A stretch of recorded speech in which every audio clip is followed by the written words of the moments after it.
Okay. What can I tell you about him? You tell me. He's obviously caught your eye a little bit. Yeah, anytime you have a guy that has the kind of speed he does and just the natural ability, you feel like if you get him the ball, good things are going to happen. So we're very fortunate because we knew he was that kind of player, and to get a kid like him out of North Carolina, we were pretty excited because we feel like there's 8 to 10 to 12 touches in a ball game that he could really make a difference for us and change things with his speed and his burst and just his playmaking ability after he gets the ball. In a position of need, right? Yeah, pretty much. You're going to need to have playmakers all over the field, and if you can spread the field with a guy like him, it makes your run game that much more dangerous and takes a little pressure off your outside receivers when you put a kid like him in the slot and you try to account for him. So.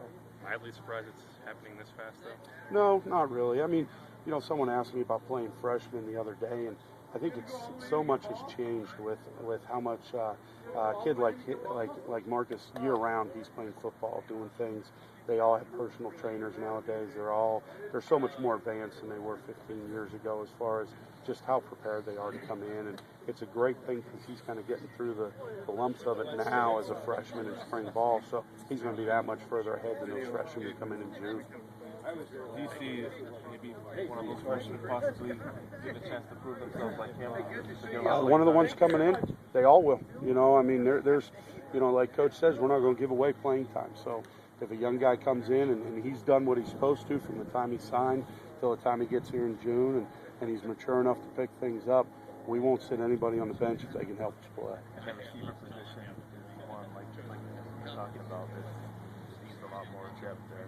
Yeah, and I think we've got some guys that, at different positions, you have a little better chance to get on the field than others. It's a little harder for an offensive lineman or maybe a quarterback, but wide receiver, defensive back, running back, those guys, they have the ability to make an impact quicker because of their skill set, speed and the quickness and those things as opposed to what you need to develop at some of the other, what we call bigger skill or power positions.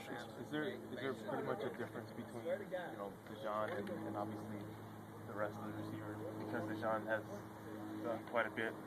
Yeah, I think there's one thing you can't ever, or you always got to account for is experience, is being out there and playing and being able to know, playing and play out what you need to get done and what needs to happen. So I think that's a huge factor in it that really helps him. And plus he's a wonderful athlete. So you put those two things together, it's usually a pretty good combination. And then you look at the rest of the guys who got. We've got some young guys who are skilled. We've got some new guys, but nobody has that mixture that Dejan has right now. So, does Dejan's role take a bigger significance because the wide receiving core is so young?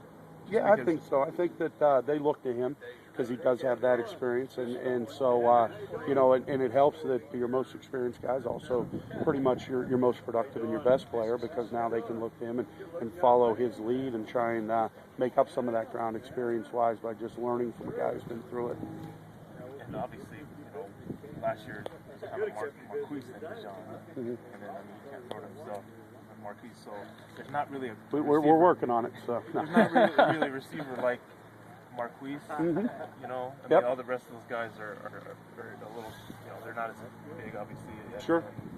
Yeah, I think that if I had the duplicating machine, we'd have like 8 number 5s running around out there, But the biggest part about it is that you've got to look at it and say, okay, with the guys we have, what do they do well? And then as coaches, we've got to find ways to put them in those positions. Sometimes you can't just say, okay, you line up in that spot, and we want you to go run a post every time, and maybe that's not what that guy does best. So we've got to make sure that first we've got the guys in the right spots, and then secondly, we're not just calling things just because there's someone standing out there at the Z receiver, the X receiver. We got to make sure that we're calling things and patterning things after the guys, what their strengths are. So. All right, let's let Matt go. All right.